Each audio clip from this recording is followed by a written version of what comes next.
Hello and welcome back to The Motivating Force. I'm your host, Justin. Joining me today, we have Josue, an aspiring Marine Corps officer who's finishing up ROTC and his bachelor's in the criminal justice field. Today, we're going to be talking about embracing your inner child. So this came up from a quote I heard the other day on a podcast, and the guy was saying there's only two people you need approval from in your life. The 80-year-old you and the 8-year-old you. If you make those two people happy, then you know you've lived a successful life. So it kind of resonated with me, and I really wanted to get in there and touch on what it would mean to kind of get approval from the 8-year-old you. Okay, so real quick. So when he's talking about the 80-year-old you, it's like where you see yourself and your successes at the end of your life.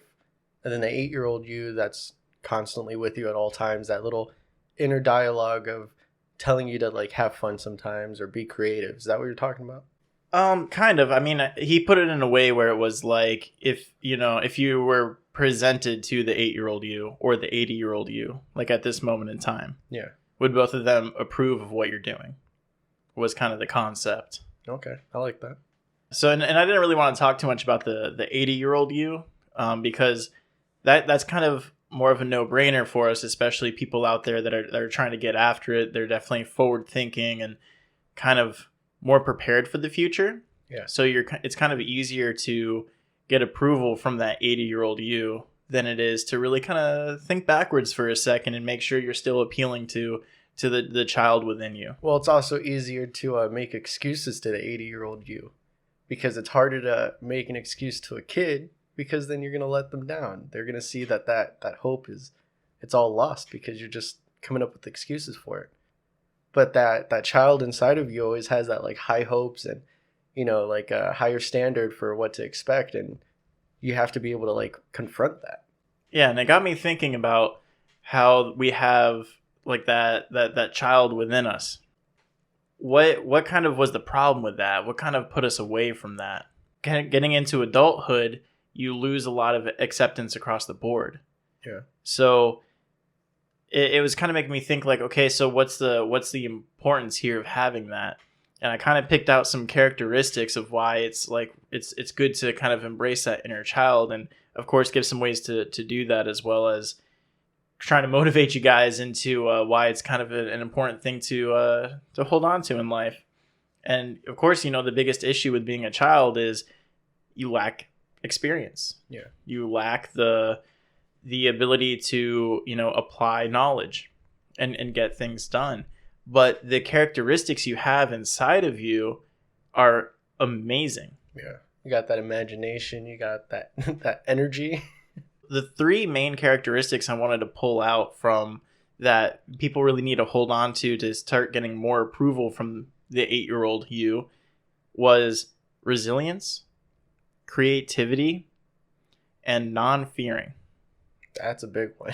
Look at any kid right now and you'll see them like jumping off of monkey bars, doing backflips off whatever, falling to the ground, just getting back up and like, okay, whatever, I'm good. Let's do it again.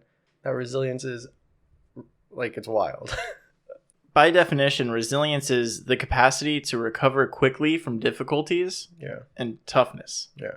So finding the ability to be resilient isn't an easy task, because when we're younger, if you fall off of those monkey bars, people will come running to help you and pick you back up. But if you're an adult and you do that, number one, they're wondering why you're drunk in public, but you don't get that support. Yeah. We're not really, as adults, we're not really allowed to fail at things. And that puts us away from trying to hold on to that resilient nature. Yeah.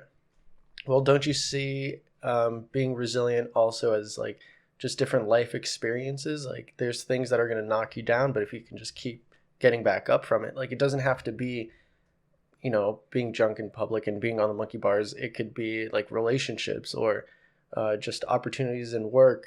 If something keeps knocking you down, it's being resilient enough to get back up and get after it. I mean, definitely, that's definitely the application for our viewers is, of course, that type of resilience, both personally and professionally.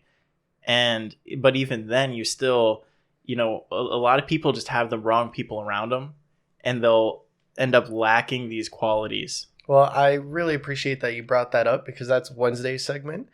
Go on. Yeah, exactly. That's why it's there.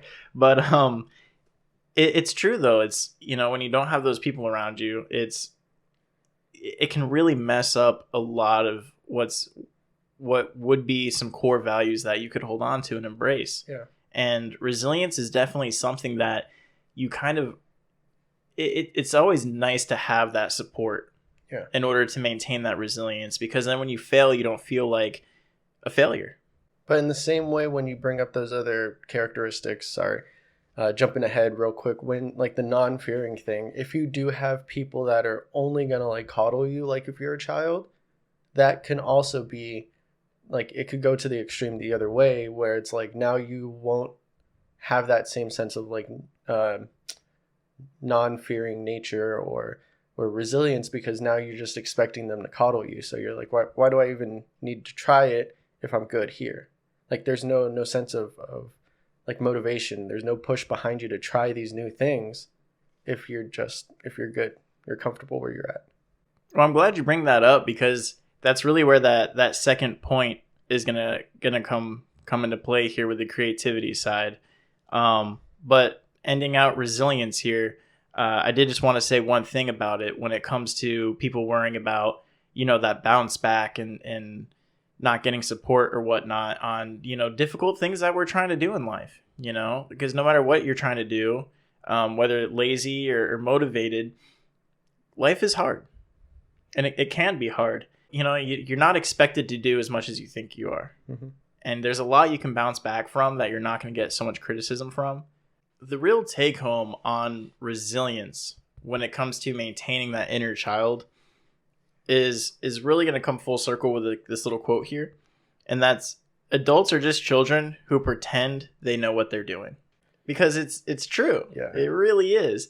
And when you can realize that, and you can kind of see the child come out in people, it would be a good motivator to kind of restore your resilience. Well, it's good as well to just change your perspective on things. And even if you're the person that's very judgmental of others, that quote should resonate with you, to resonate, not resignate, to help you see, like, and to stop taking people so seriously. Like, people are going to be goofy. People are going to be creative in different ways. Everybody's creative in their own way. So it's to just stop expecting everybody to be at your level, or like at this high expectation that you have with them. But that's something that can help bring out that inner characteristic and really kind of appeal to the 8-year-old side of yourself. And getting into the second point here, the next characteristic I found really important that children have that we start to lack is creativity. So creativity is a phenomenon whereby something somehow new and somehow valuable is formed. And I found that to be the best definition to take, because out of all of them, it's the most accumulative definition. Yeah. Because it's not necessarily implying that you're inventive. Okay. It doesn't really have too much to do with that.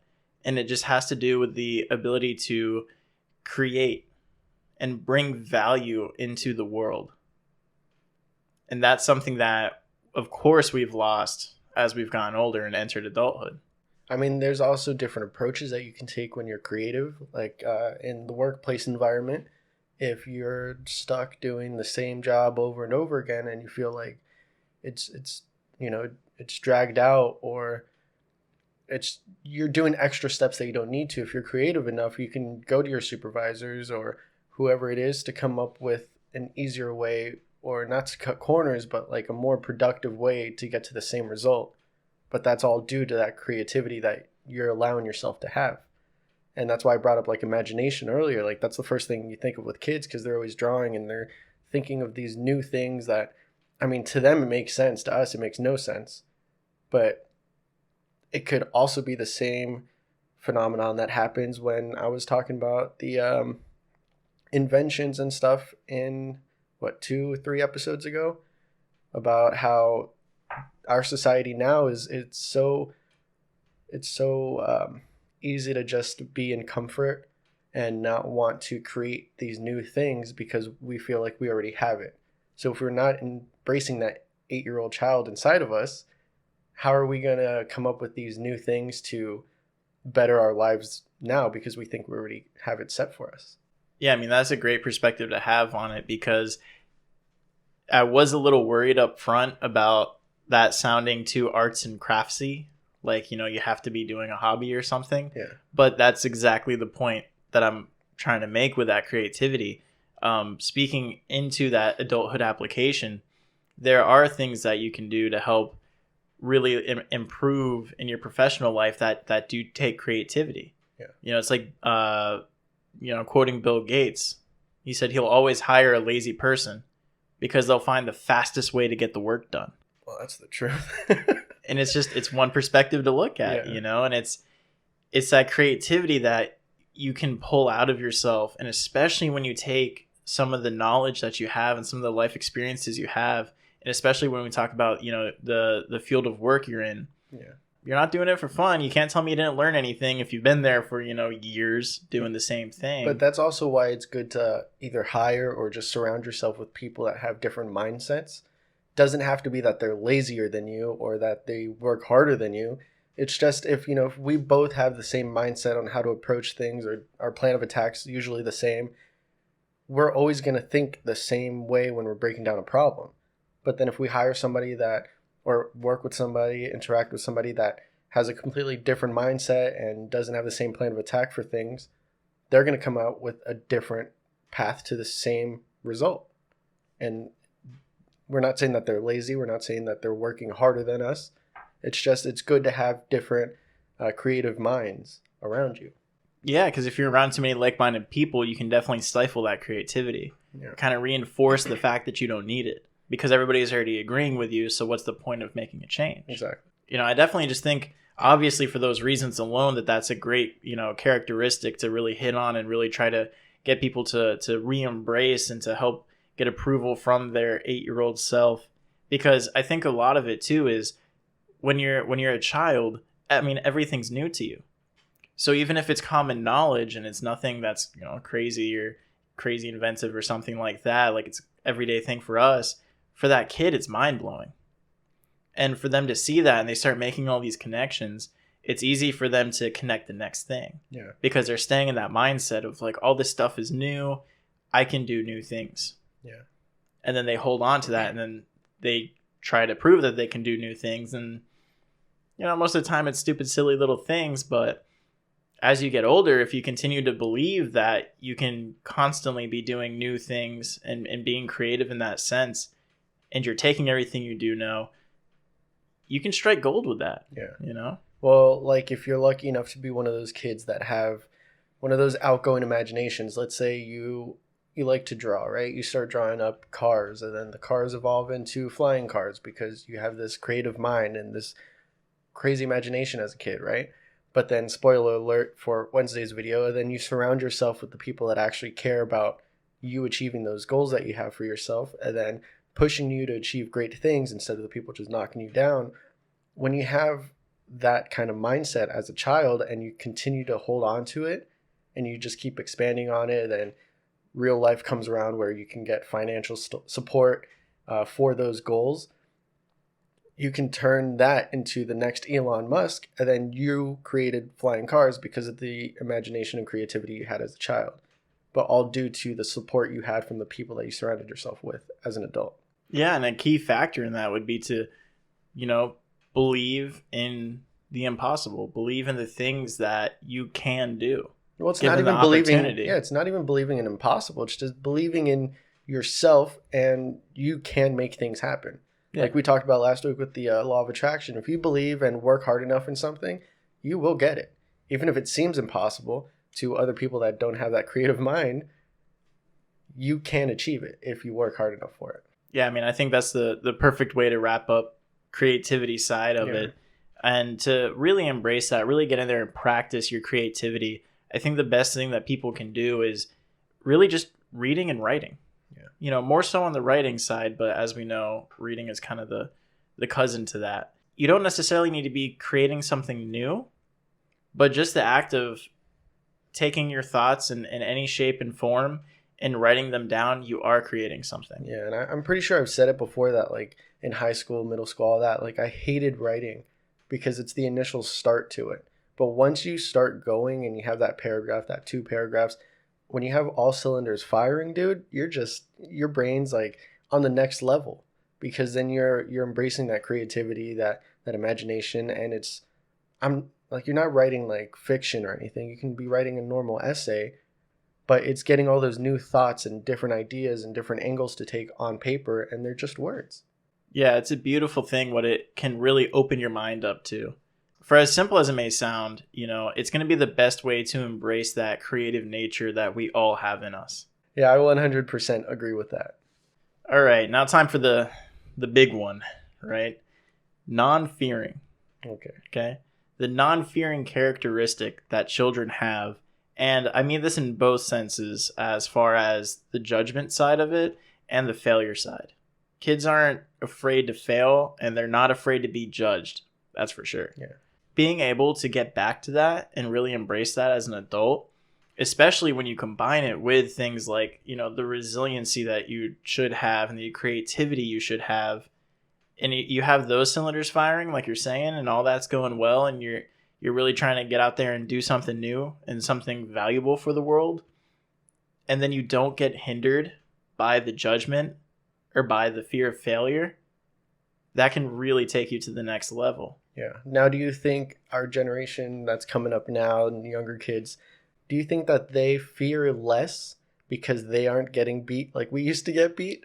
Because that would put the fear of God into me, sometimes. Yeah, well, I mean that's different though, because we're talking about being troublemakers growing up, whereas these kids now, they're not outside trying to see what mayhem they can cause. Yeah. In a way, I think it's actually quite the opposite. I think for kids now, it's the younger, they start getting that fear of failure at a younger age. Okay. Because they're under a microscope more now. Okay. Because, as soon as you get that presence on the internet, which we're slowly allowing younger and younger kids to do, the sooner that they're going to start realizing, like, hey, this is permanent record, being on the internet. As my brother said on the internet, he feels like there should be an age limit for certain social medias. Yeah. And I mean, it shows. Yeah, and he's already realizing that at his age. Yeah. So can you imagine when that fear actually started setting in for him, at what age that started developing? And I feel like it is getting younger and younger as the generations go on.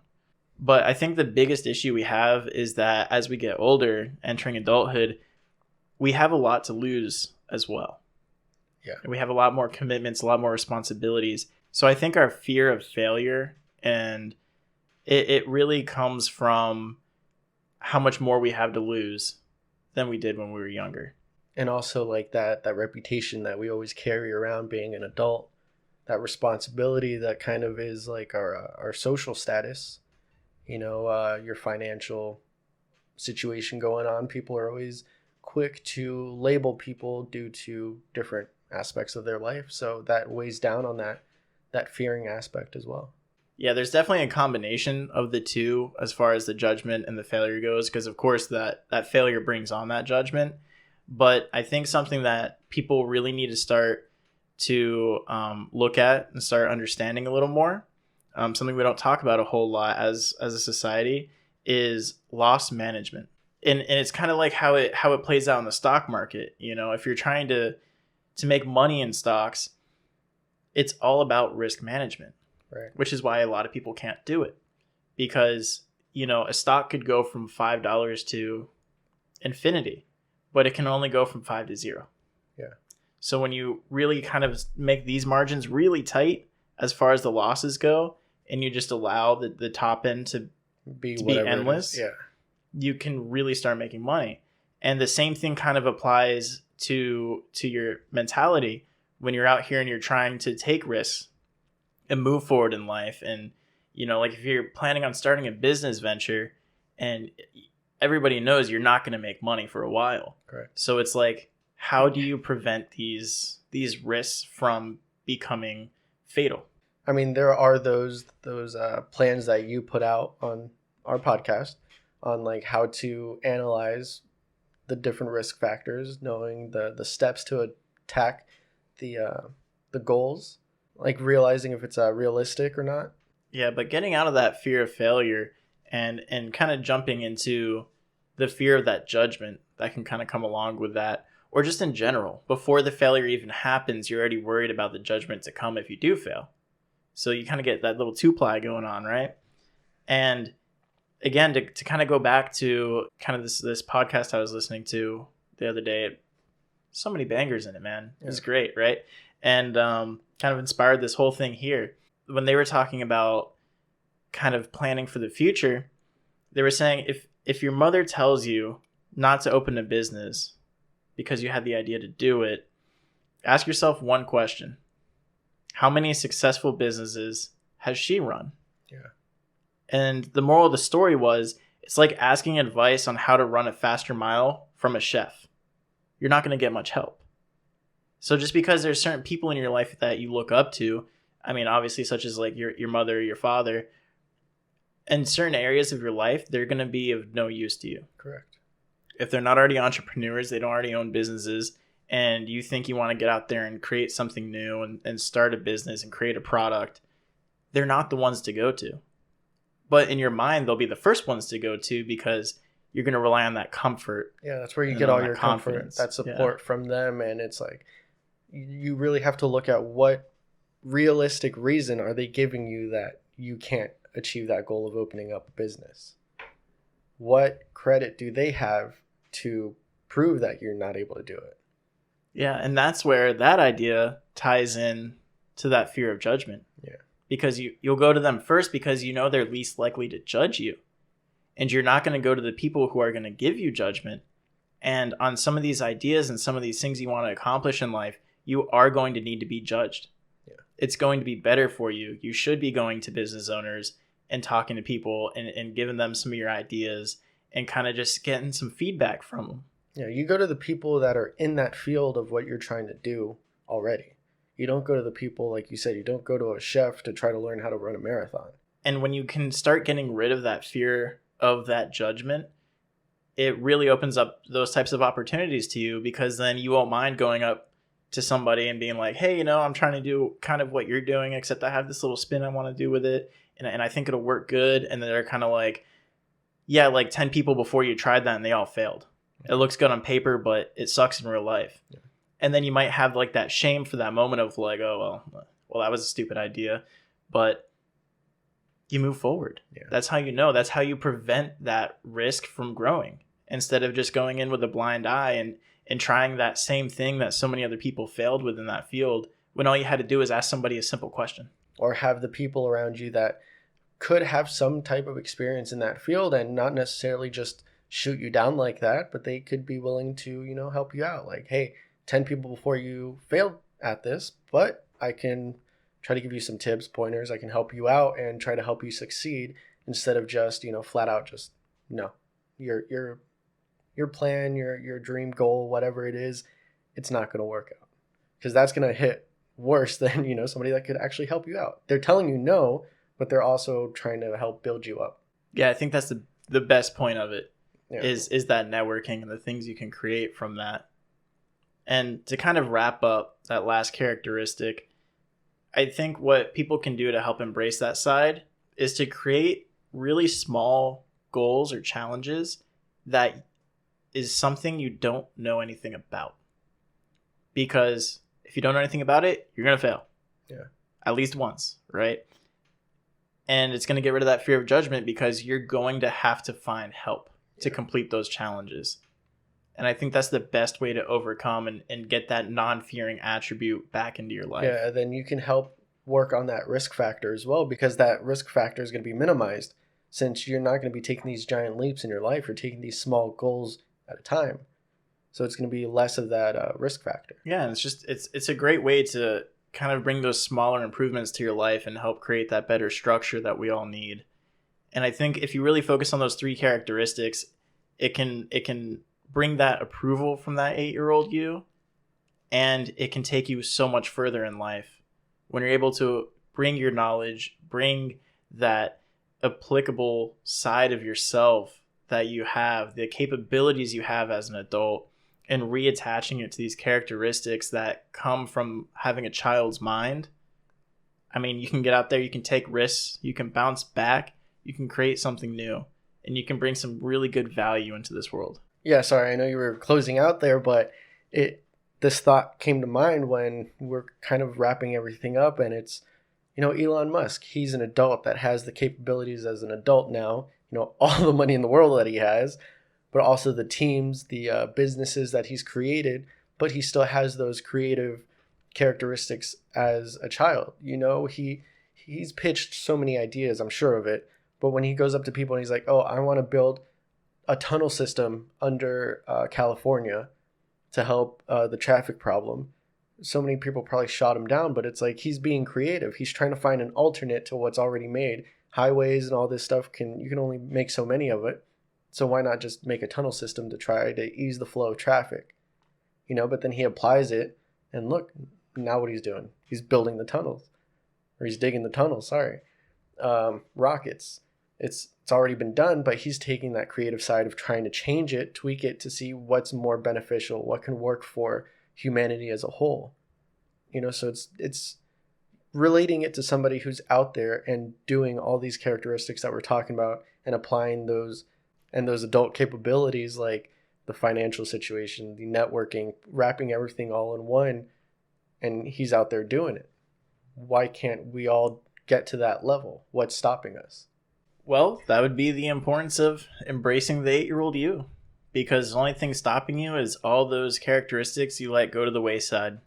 When you become an adult and you start taking on responsibilities and just not wanting to make change, just becoming more rigid in your mentality. Yeah. That's what's hurting everybody. If we get away from that, we start seeking approval from that 8-year-old version of ourselves. It can be an amazing thing for the world. And another amazing thing for the world that, we're trying to give out and provide for everybody would be if you can like and subscribe to the YouTube channel, share this video with others if you care about them, if you love them, if you like them.